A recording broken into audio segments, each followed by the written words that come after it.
আল্লামা ইবনে সিরিন রহমাতুল্লাহি আলাইহি বলেন, ও আল্লাহর বান্দা, তুমি যে স্বপ্নের কথা আমাকে শোনাইছো, এক নাম্বার হইল এই স্বপ্ন সাধারণ কোনো ব্যক্তি দেখবার পারে না। 2 নাম্বার এমন স্বপ্ন যে স্বপ্ন জগতের বিখ্যাত বুজুর্গ ব্যতীত দ্বিতীয় কেউ দেখবার পারে না। এই স্বপ্ন তো এই যুগের ইমাম মালিক ব্যতীত অন্য কেউ দেখার কথা না। সুবহানাল্লাহ। আমি তোমার কাছে স্পষ্ট জানবার চাই, স্বপ্ন যিনি দেখেছেন তার নামটা কি, না হলে ব্যাখ্যা বলবো না। কে দেখছে নাম কো, নাম না গেলে স্বপ্নের ব্যাখ্যা বলা যাবে না, কারণ এই স্বপ্ন তো ইমাম মালিক ব্যতীত অন্য কেউ দেখার কথা না। শাগরিদ জিব্বার মধ্যে কামড় দিয়া বইছে, যে ইমাম মালিক রহমতুল্লাহ আমাকে নাম বলতে না করছেন, আর এখন ইবনে সিরিনই তো নাম বইলা দিলে।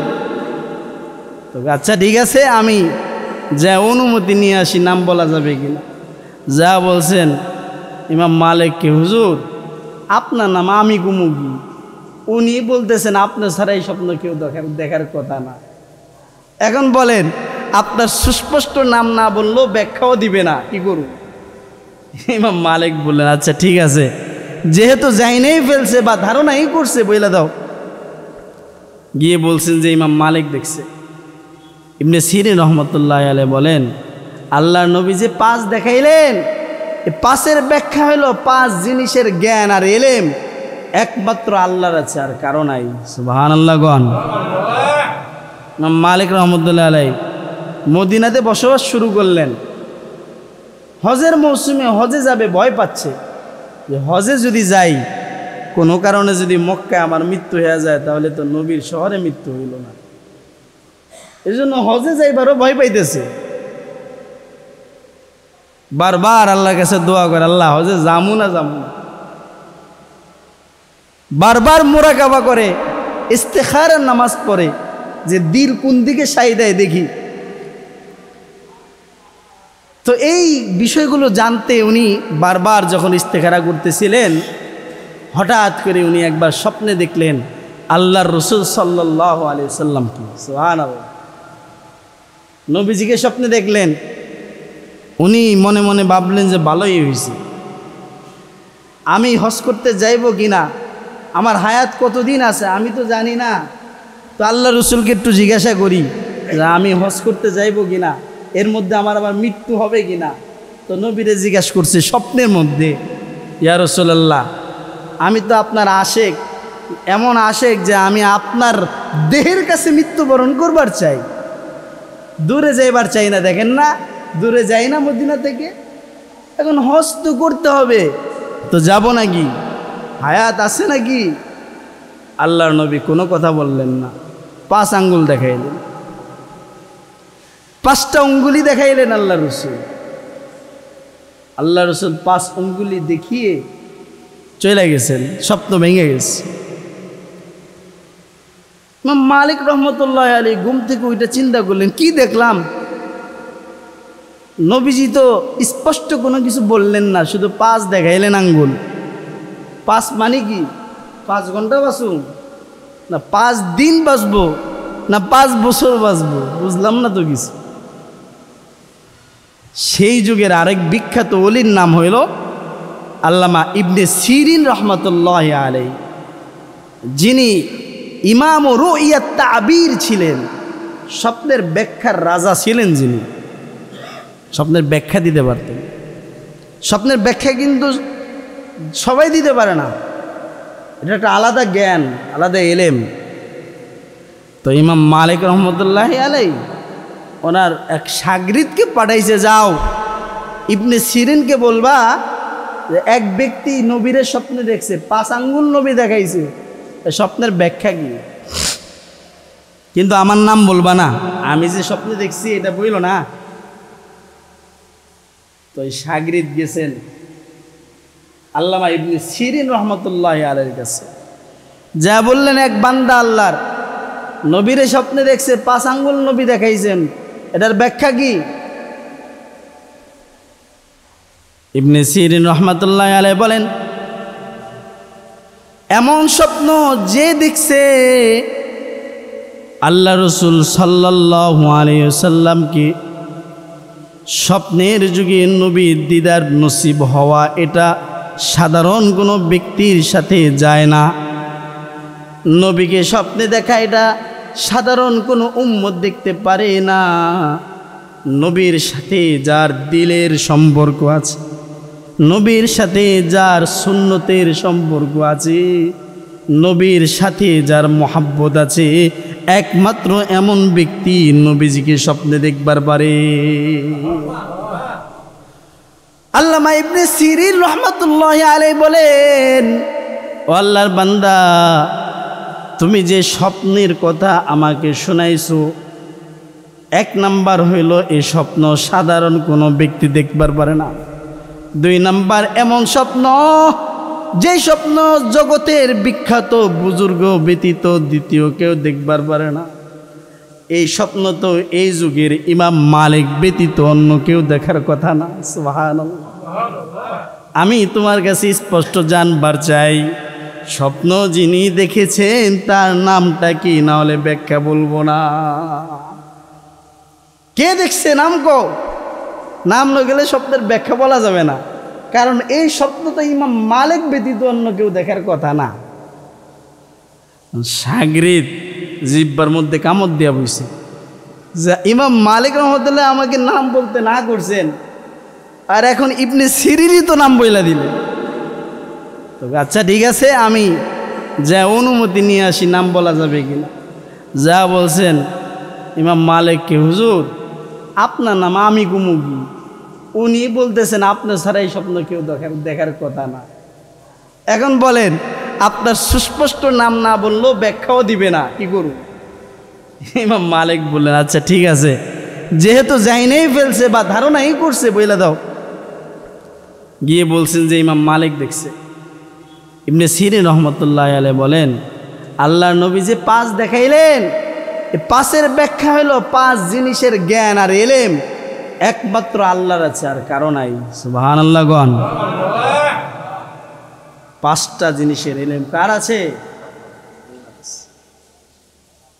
আল্লাহ তাআলা সিক্রেট কিছু এলেম আর জ্ঞান নিজের কাছে রেখে দিয়েছেন, যাতে করে মানুষ জ্ঞানের গহীন জ্ঞান অর্জন করার পরেও, সমুদ্র পরিমাণ জ্ঞান অর্জন করার পরেও অহংকারী করতে না পারে। আপনারা বলেন, কোরআন শরীফে কিছু হরুফে মুকাত্তা আছে, যেমন আলিফ লাম মিম, ত সিন, ইয়াসিন, কাফ হা ইয়া, আইন সদ। এই যে অক্ষরগুলো, এই অক্ষরগুলোর ব্যাখ্যা, এই অক্ষরগুলোর তর্জমা, এর অর্থ পৃথিবীর কোনো মুফাসসির জানে? কোনো মুফাসসির জানেন? আল্লাহ তাআলা কোরআন শরীফ নাজিল করে প্রথমেই আলিফ লাম মিম দিয়ে বুঝাইলেন, শোনো পণ্ডিতি যাই করো, তোমার কাছে পণ্ডিতের কিছু নাই। যদি পণ্ডিত হয়ে থাকো, আলিফ লাম মিমের তাফসির করো, এর ব্যাখ্যা করো, মানে এর জ্ঞান আল্লাহ কাউকে দেয় নেই। তো আল্লাহ তাআলা বলেন যে পাঁচ জিনিসের এলেম আমার কাছে আছে, আমি ব্যতীত এগুলোর এলেম আর জ্ঞান কোনো নবীকেও দেই নেই, কোনো অলিকেও দেই নেই, কোনো বুজুর্গও জানে না। কি এলেম? ইন্নাল্লাহা ইনদাহু ইলমুস সাআ ওয়া ইউনাজ্জিলুল গায়ব ওয়া ইয়ালামু মা ফিল আরহাম ওয়া মা তাদরি নাফসুম মাযা তাকসিবু গাদা ওয়া মা তাদরি নাফসুম বিআইয়ি আরদিন তামুত। আল্লাহ তাআলা সূরা লোকমানে বলেন যে পাঁচটা জিনিসের জ্ঞান আমি আল্লাহর আছে, আমি আল্লাহ ব্যতীত আর কারো নাই। এর মধ্যে এক নাম্বার হলো কিয়ামত কবে হবে। কেউ জানে? কে মাঝে মাঝে শুনেন না ভিডিওর মধ্যে, আগামী শুক্রবারে কিয়ামত হবে। এ ধরনের ভিডিও পান নাই আপনারা? এ ধরনের তথ্য শুনেন নাই যে আগামী মাসে কিয়ামত হয়ে যাবে? হ্যাঁ, এই কথা বলা এর অর্থ হইল তুমি আল্লাহর জ্ঞানকে ছিনায় নেওয়া। না না, আল্লাহ বলেন যে ইন্নাল্লাহা ইনদাহু ইলমুস সাআ, কিয়ামতের জ্ঞান একমাত্র আমি আল্লাহর আছে। হ্যাঁ, কিয়ামত হওয়ার আলামত যেগুলো, কিয়ামতের পূর্বে কি ঘটবে বা কিভাবে বুঝবেন কিয়ামত সন্নিকটে এসে পড়েছে, এর কিছু আলামত বর্ণনা হাদিসে পাওয়া যায়। যে আলামতগুলো আবার দুই ভাগে বিভক্ত। একটাকে বলা হয় আলামাতুস সুগরা, ছোট ছোট আলামত, আরেকটাকে বলা হয় আলামাতে কুবরা, বড় বড় আলামত। ঠিক কিনা? আল্লাহ বলেন ইন্নাল্লাহা ইনদাহু ইলমুস সাআ, কিয়ামতের জ্ঞান আমার কাছে আছে, আর কারো নাই। ওয়া ইউনাজ্জিলুল গায়থ, বৃষ্টি কখন হবে এটা আমি জানি, আর কেউ জানে না। কোন ঠিক কিনা? বললেন হুজুর কে কইছে? আবহাওয়া দফতর, অধিদপ্তরও তো জানে, কয় আগামী 5 দিন বৃষ্টি হবে, পরের 5 দিন বৃষ্টি হবে না। এই ঠিক কিনা? বলে না? এর অর্থ হইল এরা যে বলে কি দেখে বলে? আকাশের অবস্থা দেখে বলে। আকাশের আগামী বছরের এই দিন বৃষ্টি হবে না হবে না, আবহাওয়া অধিদপ্তরকে আপনি জিজ্ঞেস করেন দেখি বলে কিনা। বুঝেন নাই মনে হয় কথাটা? 1 বছর পরের এই দিন বৃষ্টি হবে না হবে না জিজ্ঞেস করেন। যে জানে সে তো সবই জানে। তার মানে বোঝা গেল আল্লাহ তাআলা আসমানে একটা অবস্থা সৃষ্টি করার পরে সে বুঝে, একটা ধারণা করে, তারপরও সবসময় যে সঠিক হয় বিষয়টা এমনও অনেক সময় দেখা যায় প্রচণ্ড মেঘ ধরেছে কিন্তু বৃষ্টি হয় না, হয় কি না? আবার অনেক সময় এমন হয় প্রচণ্ড খরা, রোদের তীব্রতায় চামড়াগুলো জ্বলছে যাচ্ছে, কিন্তু হুট করে বৃষ্টি এসে পড়ে, হয় কি না বলেন? মুহতারাম হাজিরিন, তাহলে বোঝা গেল আল্লাহর কথা মিথ্যা না, আমাদের বুঝ মিথ্যা হইতে পারে, আমাদের বুঝ সঠিক না হইতে পারে, কিন্তু আল্লাহর কথা সত্য। ঠিক কিনা বলেন? আল্লাহ বলেন ওয়ায়ুনাজ্জিলুল গায়থ, বৃষ্টি কখন হবে, বৃষ্টির সম্পর্কে জ্ঞান একমাত্র কার? ওয়া ইয়ালামু মা ফিল আরহাম, আল্লাহ তাআলা বলেন মায়ের পেটে কি আছে এর জ্ঞান একমাত্র আল্লাহ তাআলা জানেন। মায়ের গর্ভে সন্তান ছেলে না মেয়ে এটা কে জানেন? জোরে বলেন। আল্লাহ বলেন এই জ্ঞান আমার কাছে আছে, অন্য কারো নাই। আপনারা বলতে পারেন হুজুর 5 মাস থাকতেই তো যখন আলট্রাসাউন্ড করে তখন বলে দেয় ছেলে না মেয়ে, 7 মাস বয়সে বলে দেয়, 8 মাসে বলে দেয়। আমার প্রশ্ন হইল ভাইজান, মায়ের গর্ভে সন্তান যখন আল্লাহ দান করেন 1 মাস বয়সে কি পৃথিবীর কোনো ডাক্তার বলতে পারবে? বলেন পারবে কি না? সন্তান আসছে, আকৃতি আল্লাহ দিয়ে দিছেন, এরপরে বলছে তো লাভ কি? আকৃতি দেওয়ার পরে তো সবাই বলতে পারে। আল্লাহ বলেন ওয়া ইয়ালামু মা ফিল আরহাম, মায়ের গর্ভে কি আছে এটা একমাত্র জ্ঞান কার। ওয়া মা তাদরি নাফসুম মাযা তাকসিবু গাদা, আসমানের মালিক আল্লাহ বলেন আগামীকাল তুমি কি খাবে, তোমার রিজিকে তোমার তাকদিরে কি আছে এর জ্ঞান একমাত্র কার? আল্লাহ তাআলার আছে। অনেক সময় অনেক মানুষের এমন হয় বুক ভরা আশা নিয়ে ছুটির দিন শুক্রবারে গিন্নিকে দিয়ে খুব ভালো ভালো খাদ্য তৈরি করে, গোশত, পোলাও, কোরমা, আরও কত কিছু খেতে বসবে, ফোন আসে তোমার মা একটু আগে শেষ নিঃশ্বাসটা ত্যাগ করে পৃথিবীর মায়া ত্যাগ করে চলে গেছে। পৃথিবীর জমিনে এমন কোনো সন্তান আছে যে মায়ের মৃত্যুর খবর শোনার পরে গোশত আর পোলাও তার মুখে যাবে? কি বলেন আছে? তার মানে বোঝা গেল সব তৈরি, কিন্তু তার তাকদীরের মধ্যে আজকের এই খাবার রিজিক তার নাই। ঠিক কিনা বলেন?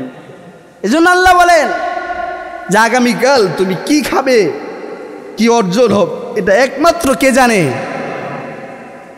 ওয়া মা তাদরি নাফসুম বিআইয়ি আরদিন তামুত, এবং তোমার মৃত্যু কোথায়, কখন, কিভাবে এর খবরও একমাত্র আল্লাহ তাআলা জানেন।